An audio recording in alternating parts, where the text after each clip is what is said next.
Did you know that one of the greatest drivers in history died not in defeat, but in pursuit of mastery? That man was Ayrton Senna. Let's find out what really happened that day at Imola. May 1st, 1994. The date Formula One lost its soul. Room 200. That's where Senna always stayed. Same hotel. Same room. Since his McLaren days, when he won 3 world championships. But this year was different. He had joined Williams after struggling to find success with McLaren. 20 points down to Michael Schumacher. 0 podiums. He needed to prove something at Imola. And that pressure was crushing him. But as if that all was not enough, Friday began with chaos. Rubens Barrichello's Jordan launched into the air at 140 miles per hour, flipping repeatedly before slamming into tire barriers. His compatriot, his protege, the young driver he'd supported since childhood. Senna thought he was dead. He rushed to the scene. Barrichello opened his eyes. Broken nose. Bruised ribs. Alive. All right. But Senna wasn't all right. That night, back at room 200, he called his girlfriend Adrian. His voice cracked. He cried. Not for himself but for Rubens. He couldn't shake one thought: what if it had been my car? And if Friday shook him, Saturday destroyed him. Roland Ratzenberger, a 31-year-old rookie, lost control at 195 miles per hour. His front wing had detached after hitting a curb the lap before. The car veered straight into a concrete wall at Tamburello. He died instantly from a basilar skull fracture. Senna arrived at the wreckage.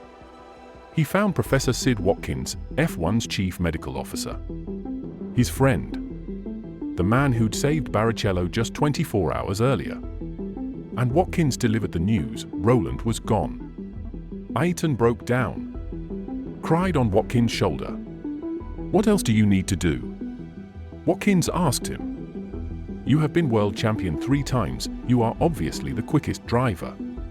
Give it up and let's go fishing." Senna replied, "Sid, there are certain things over which we have no control. I cannot quit, I have to go on." He refused to continue qualifying. But back at the hotel, chaos again. A wedding party. Loud music. Forced smiles for photos with the bride and groom. He called Adrian a second time. Told her about Roland. Said he had a terrible feeling about Sunday's race. Then something changed. He told her he'd decided to race after all. When he won, he'd fly the Austrian flag on his victory lap. For Roland. "I want to prove to you that I'm the best man in your life. I will prove to you that I'm the best." Sunday morning arrived with an eerie tension. During the drivers' briefing, Senna demanded the reformation of the Grand Prix Drivers Association to fight for better safety. The drivers agreed. They'd meet in Monaco to discuss changes. But first, the race. During the warm-up, Senna sent a message to his rival Alain Prost, who was watching on TV. "Before we begin, a special greeting to our dear friend Alain. I miss you, Alain." Prost would remember those words forever. On the grid, Senna sat in his cockpit. Bareheaded. Unusually. For several long minutes, he didn't put his helmet on.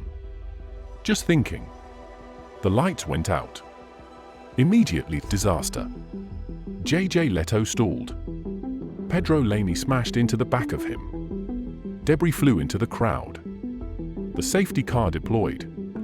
Senna led and Schumacher chased. For full laps, they crawled behind the safety car. Ayrton radioed to his team his tires were losing temperature. The race restarted on lap 5. Senna pulled away. Schumacher hunted him down. Lap 6. The gap closed. Then came lap 7. At 9.2 seconds into the lap, Senna approached the Tamburello corner at 190 miles per hour. The fastest corner at Imola. A flat-out left-hander. At 11.0 seconds, sparks flew from the rear. The ride height dropped. At 11.2 seconds, the back stepped out. He steered into it. but the car veered right, straight into the concrete wall. The impact destroyed the right side of his Williams. The front right wheel detached, along with suspension parts that pierced through his helmet visor. His head snapped violently. Later, investigators would discover something haunting: the steering column had been modified. Cut and welded. The diameter was reduced from 22 mm to 18 in the middle section. It had failed at the weld point. Senna had lost steering moments before impact. Professor Watkins was there within seconds. Later, Watkins would say, "We got him out of the cockpit, got his helmet off, got an airway into him.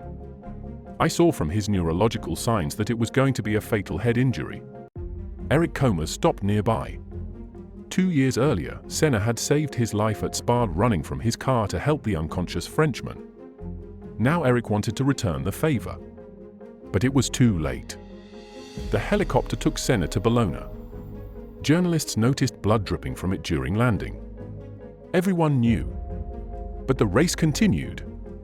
Martin Brundle, who'd replaced Senna at McLaren, later said, "We raced past a pool of Senna's blood for 55 laps. Hours passed. Then, at 2:17 p.m., doctors confirmed what everyone feared. Ayrton Senna's official time of death, 2:17 p.m., May 1, 1994. Exactly 24 hours and 2 minutes after Roland Ratzenberger's death was announced. Everything changed after that weekend. The FIA immediately investigated Imola. Tamburello was redesigned into a chicane. Crash barriers improved. Safety standards raised. The HANS device, which was designed to prevent the type of injury that killed Ratzenberger, now became mandatory. At the next race in Monaco, the front 2 grid slots were left empty, painted with Brazilian and Austrian flags. For Ayrton. For Roland. Formula One would never forget the blackest weekend in its history. The weekend it lost a legend. And learned that speed without safety is just death waiting to happen.